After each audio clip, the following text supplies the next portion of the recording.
मौलवी साहब ने शादी की पहली रात जैसे ही दुल्हन का घूंघट उठाया तो उनको एक बहुत बड़ा दचका लगा। दुल्हन ने सिगरेट मांग लिए। नाज़रीन, आज हम आपके सामने एक ऐसे शख्स की हकीकत बयान करने जा रहे हैं जिसने सिर्फ अपने बच्चों के बेहतर मुस्तकबिल के लिए एक बार फिर से नई जिंदगी बसाने की कोशिश की, लेकिन उसके साथ जो कुछ हुआ वो इंतहाई शर्मनाक है। एक शख्स जिसके पहले से 3 बेटियां और एक कमसिन बेटा था, उसने सुना था कि एक रिश्ते करवाने वाला शख्स लोगों की शादियां करवा रहा है। उसने उस शख्स से राब्ता किया। कहा गया कि एक लड़की है जो बच्चों का भी ख्याल रखेगी और अच्छी जिंदगी गुजारेगी, मगर शर्त यह थी कि कुछ रकम अदा करना हो। और ये मौलवी साहब जो है वो कुछ अमीर आदमी नहीं थे। उनके पास अपने घर में 400 मुर्गियां रखी हुई थी उन्होंने, जिनकी अंडे वगैरह बेचकर वो अपना गुजारा करते थे। वो मुर्गियां उन्होंने बेची, तकरीबन 3.5 लाख रुपए जमा किए, मजीद पैसे कहीं से उधार लेकर 5 लाख नकद दिए और 1 लाख का चेक भी दिया।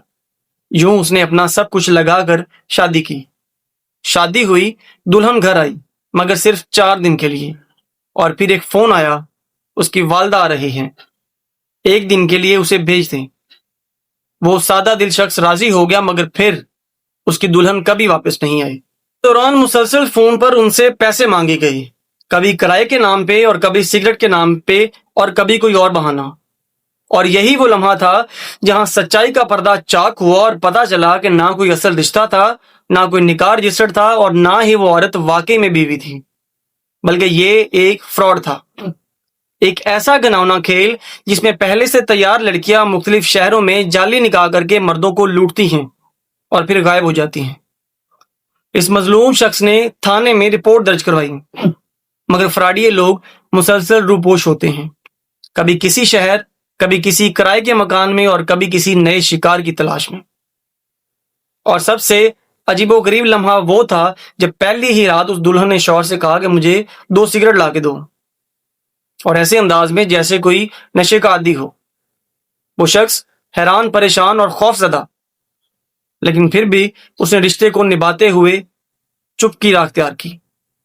ये सिर्फ एक फर्द की कहानी नहीं है, ये हमारे मुआशरे का आकाश है, जहां खरीद और जो सादा लोग बंदे हैं उनके जज्बात के साथ खेला जाता है, उनकी मजबूरी और उनके बच्चों की मासूमियत का फायदा उठाया जाता है। आखिर में उस शख्स का यही मुतालबा है कि ऐसे फ्रॉडियों को सख्त से सख्त सजा दी जाए, ताकि और लोग उनसे बच सकें। जैसे मौलवी साहब फंस गए, वैसे कोई और ना फंस जाए। आप लोगों के अंदर आगाही होनी चाहिए। अगर आप चाहते हैं कि इस मामले की जड़ तक जाएं, तो वीडियो को लाइक करें, शेयर करें और कमेंट में अपनी राय का इजहार जरूर कीजिएगा। ऐसा सच हम सबको जानने की जरूरत है। तो मिलते हैं इंशाल्लाह किसी अगली वीडियो में, तब तक के लिए अल्लाह हाफिज।